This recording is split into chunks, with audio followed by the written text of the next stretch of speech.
ഒരു ആശ്രമത്തിൻ്റെ, ഒരു ക്ഷേത്രത്തിൻ്റെ പ്രതീതി ഉളവാക്കുന്ന ഒരു ഭവനത്തിലാണ് ഞാനിപ്പോൾ എത്തിയിട്ടുള്ളത്. ഇത് കാഞ്ഞങ്ങാട് ചട്ടഞ്ചാൽ എന്ന് പറയുന്ന സ്ഥലത്ത്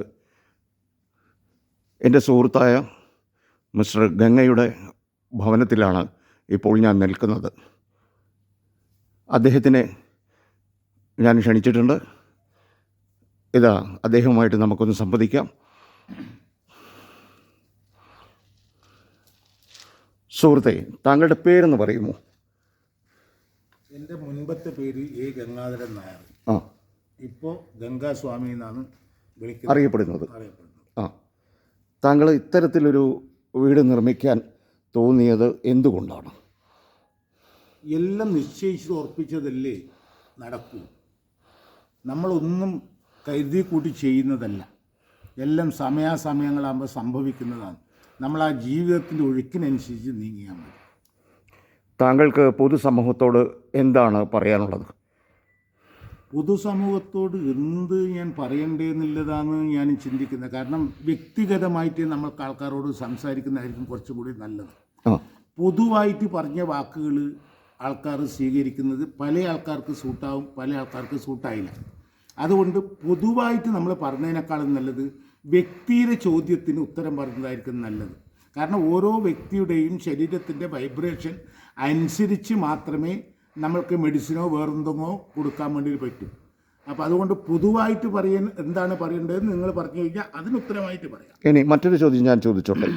ഈ ഹനുമാനെ താങ്കൾ സ്നേഹിക്കുന്നു, ബജറംഗ് ബലി എന്ന് നോർത്ത് ഇന്ത്യക്കാർ പറയുന്ന ഈ ഹനുമാനെ ഇത്ര കൂടുതൽ സ്നേഹിക്കാൻ കാരണം എന്താണ്?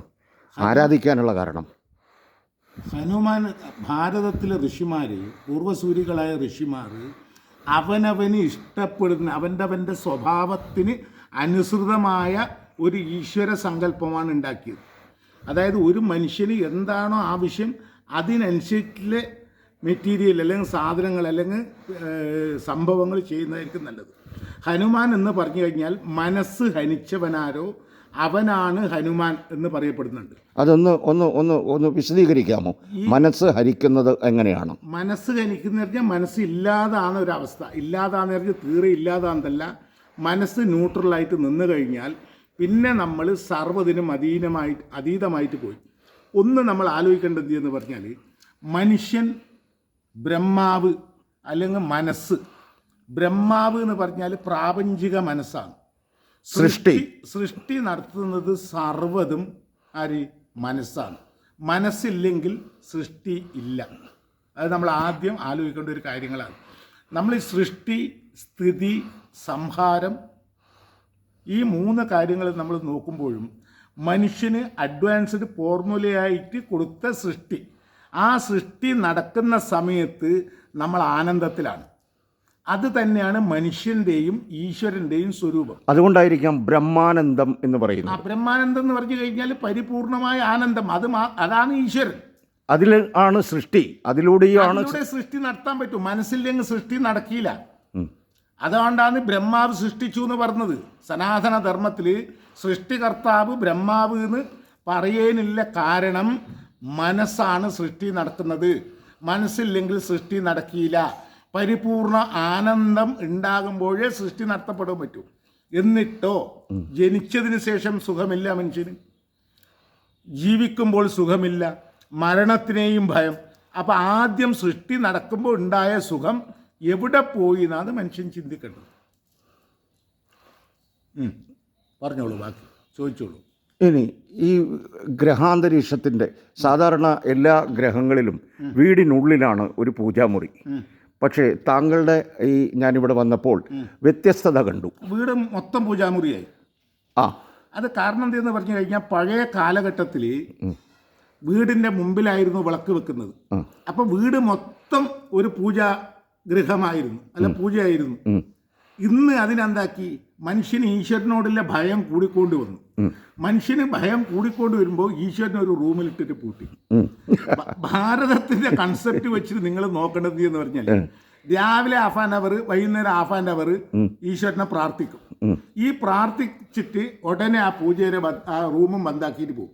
കാരണം എങ്ങാനും ഇവൻ ഈശ്വരന്റെ പിന്നാലെ ഇയാളെ പിന്നാലെ ബസ് സ്റ്റാൻഡിലേക്കോ ഓഫീസിലേക്കോ പോയി കഴിഞ്ഞാൽ ഇവന്റെ തനി സ്വരൂപം അറിയാം.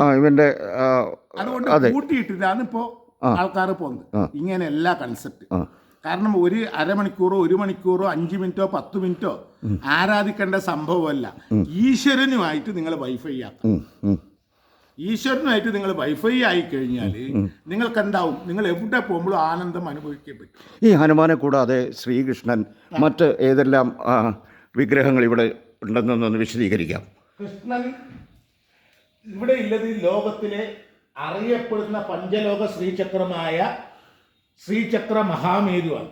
ഒരുപക്ഷെ 136 കിലോഗ്രാം വെയിറ്റിലെ ഒരു പഞ്ചലോക ശ്രീചക്രവും ഭാരതത്തിലെ ഒരു ക്ഷേത്രത്തിലും ഉണ്ടായില്ലാന്ന് എന്റെ കാഴ്ച. ആ ശ്രീചക്രം ഒന്ന് കാട്ടിത്തരുമോ? ആ ശ്രീചക്രമാണ് ഈ കാണുന്ന സാക്ഷാൽ പരാശക്തി ദേവി, ആദി പരാശക്തി.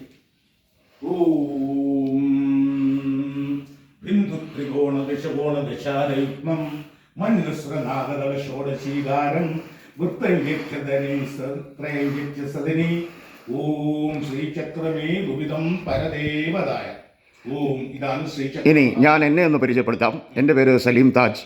ഞാൻ മുംബൈയിൽ നിന്നെത്തിയ ഒരു മാധ്യമപ്രവർത്തകനാണ്. ഇദ്ദേഹം ഗംഗാസ്വാമി എൻ്റെ ഏറ്റവും അടുത്ത സുഹൃത്തായതുകൊണ്ട് ഞാൻ കാഞ്ഞങ്ങാട് എത്തിയപ്പോൾ അദ്ദേഹത്തിൻ്റെ വീട്ടിലേക്ക് എന്നെ ക്ഷണിക്കുകയുണ്ടായി. ഞാൻ വീട്ടിലെത്തിയപ്പോൾ ഒരത്ഭുത ലോകത്ത്, മറ്റൊരു ലോകത്ത് എത്തിയ പ്രതീതിയാണ് എനിക്കുണ്ടായത്. അതിനാൽ ഞാൻ വളരെ സന്തുഷ്ടനാണ്. ഇതോടെ ഈ വീഡിയോ ഞാൻ നിർത്തുകയാണ്.